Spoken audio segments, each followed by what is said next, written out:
ಇವತ್ತು ಎಕ್ಕ movie review ನೋಡೋಣ. ಇದು ರೋಹಿತ್ ಪಡಕ್ಕಿ ಅವರು ನಿರ್ದೇಶನ ಮಾಡಿರುವಂಥ ಮೂವಿ ಮತ್ತು ಯುವರಾಜ್ ಕುಮಾರ್ ನಾಯಕ ನಟನಾಗಿ ಕಾಣಿಸಿಕೊಂಡಾರ. ಈ ಮೂವಿ ಒನ್ಲೈನ್ ಸ್ಟೋರಿ ಏನಪ್ಪ ಅಂದ್ರೆ, ಮುತ್ತು ಆರಾಮ್ ಹಳ್ಳ್ಯಾಗ ಖುಷಿ ಖುಷಿಯಾಗಿ ನೆಮ್ಮದಿ ಜೀವನ ಸಾಗಿಸ್ತಾ ಇರ್ತಾನೆ. ಅವನ ಜೊತೆ ಮಜಾ ಮಾಡ್ಕೋತ, ಜಗಳ ಆಡ್ಕೊತ, ಹಸು ಕುರಿ ಎಮ್ಮೆ ಅನ್ಕೊಂತ ಆರಾಮ್ ಇರ್ತಾನೆ. ಒಂದು ದಿನ ಅವ್ರ ದೋಸ್ತಗೆ ಪ್ರಾಬ್ಲಮ್ ಬಂದುಬಿಡುತ್ತೆ. ಅದಕ್ಕೆ ಅವ್ರ ದೋಸ್ತಗೆ ಬಿಸ್ನೆಸ್ ಹಾಕಕ್ಕೆ ಒಂದು 20 ಲಕ್ಷ ರೂಪಾಯಿ ಸಾಲ ಬೇಕಾಗಿರ್ತೈತಿ.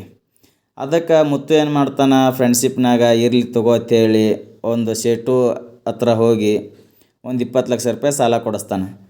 ಸೇಟು ಸುಮ್ಕೆ ಯಾಕೆ ಸಾಲ ಕೊಡ್ತಾನೆ ರೀ, ಒಂದು ಖಾಲಿ ಪೇಪರ್ ಮೇಲೆ ಸಹಿ ಮಾಡಿಕೊಂಡು ಮುತ್ತುಗೆ 20 ಲಕ್ಷ ರೂಪಾಯಿ ಕೊಡ್ತಾನೆ. ಅವ್ರದ್ದು ಮುತ್ತನ ದೋಸ್ತ ಏನು ಮಾಡ್ತಾನೆ, 20 ಲಕ್ಷ ರೂಪಾಯಿ ತೊಗೊಂಡು ಮುತ್ತುಗೆ ಗುಮ್ಮಿ ಹೋಗಿಬಿಡ್ತಾನೆ. ನಡು ಸಿಗ್ಬಿದ್ದವ ಮುತ್ತು ಇತ್ತರಾಗ. ಸೇಟು ಏನು ಮಾಡ್ತಾನೆ, ಕೊಟ್ಟಿದ್ದ ರೊಕ್ಕ ಅವಾಗ ಸುಮ್ಬಿಡ್ತಾನೆ ಹೇಳ್ರಿ. ಅದಕ್ಕೆ ಏನು ಮಾಡ್ತಾನೆ, ಅವ್ರ ಮನೆಗೆ ಬಂದು ಹೆಂಗಾದರೂ ಖಾಲಿ ಪೇಪರ್ ಮೇಲೆ ಸಹಿ ಮಾಡಿಸ್ಕೊಂಡಿರ್ತಾನೆ. ಅದಕ್ಕೆ ಏನು ಮಾಡ್ತಾನೆ, ಅವ್ರ ಮನೆ ಅವನ ಹೆಸರಲ್ಲೇ ಮಾಡ್ಕೊಂಡ್ಬಿಡ್ತಾನೆ. ಈ ವಿಷಯ ತಿಳಿದಂಥ ಮುತ್ತು ಏನು ಮಾಡ್ತಾನಪ್ಪ ಅಂದ್ರೆ, ಸೇಟುನ ಹತ್ರ ಒಂದು ರಿಕ್ವೆಸ್ಟ್ ಮಾಡ್ಕೋತಾನೆ, ನನಗೆ 6 ತಿಂಗಳು ಟೈಮ್ ಕೊಡು, ನೀನು 20 ಲಕ್ಷ ರೂಪಾಯಿ ನೀನು ಕೊಡ್ತೀನಿ ಅಂತ ಹೇಳಿ. ಅದಕ್ಕೆ ಸೇಟುನ ಹತ್ತಾನ, ಸರಿಯಪ್ಪ ನಿನಗೆ 6 ತಿಂಗಳು ಟೈಮ್ ಕೊಡ್ತೀನಿ, 6 ತಿಂಗಳೊಳಗೆ 20 ಲಕ್ಷ ರೂಪಾಯಿ ನನಗೆ ತಂದು ಕೊಡು. ತಂದು ಕೊಡ್ಲಿಕ್ಕಪ್ಪ ಅಂದ್ರೆ ನಿನ್ನ ಮನೆ ನನ್ನ ಹೆಸರಿಗೆ ಆಗುತ್ತೆ ಅಂತೇಳಿ ಹೇಳಿಬಿಡ್ತಾನೆ. ಮತ್ತು ಇದು ಆದ ಬಳಿಕ ಅವ್ರವನ ಜೊತೆ ಮಾತಾಡ್ಬೇಕಾದ್ರೆ ಅವ್ರವನು ವಾರ್ ಮಾಡಿಬಿಡ್ತಾಳೆ. ಏನು ಮಾಡ್ತೀನಿ ನನಗೆ ಗೊತ್ತಿಲ್ಲ, 6 ತಿಂಗಳದಾಗ 20 ಲಕ್ಷ ರೂಪಾಯಿ ತಂದು ಸಾಲ ಮುಟ್ಟಿಸು ಮತ್ತು ನಮ್ಮ ಮನೆ ನಮಗೆ ಉಳಿಸು ಅಂತೇಳಿ ಹೇಳಿಬಿಡ್ತಾಳೆ. ಅದಕ್ಕೆ ಮುತ್ತು ಏನು ಮಾಡ್ತಾನೆ, ಬೆಂಗಳೂರು ಜಂಪ್ ಆಗ್ತಾನೆ.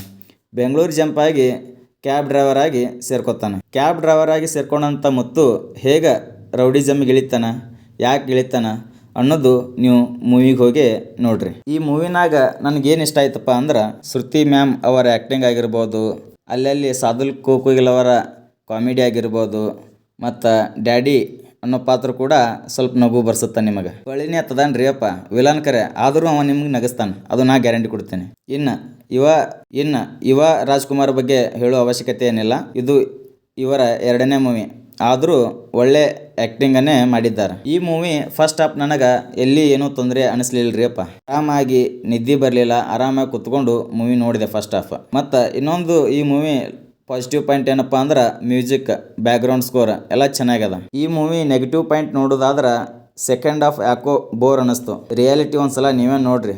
ಈ ನನ್ನ ಪಕ್ಕಕ್ಕೆ ಕೂತಂಥ ವ್ಯಕ್ತಿ ಒಂದು 10 ನಿಮಿಷ ಮಲ್ಕೊಂಡೇ ಬಿಟ್ಟಿದ್ದ. ಮತ್ತು ಡೈಲಾಗ್ ರೈಟಿಂಗ್ ಇನ್ನೊಂದು ಸ್ವಲ್ಪ ಇಂಪ್ರೂವ್ ಆಗ್ಬೋದಾಗಿತ್ತೇನೋ ಅಂತೇಳಿ ನನಗನ್ನಿಸ್ತು. ಇನ್ಸ್ಪೆಕ್ಟರ್ ಆಗಿ ಬಂದಂಥ ಆದಿತ್ಯ ನನಗಷ್ಟು ಇಂಪ್ಯಾಕ್ಟ್ ಮಾಡಲಿಲ್ಲ. ಓವರ್ ಆಲ್ ಆಗಿ ಈ ಮೂವಿ ಹೇಗಿತ್ತಪ್ಪ ಅಂದ್ರೆ, ಪುನೀತ್ ರಾಜ್ಕುಮಾರ್ ಸರ್ ಅವರ ಅಭಿಮಾನಿಗಳಿಗೆ ಇದು ಒಂಥರ ಹಬ್ಬ ಅನ್ಬೋದು.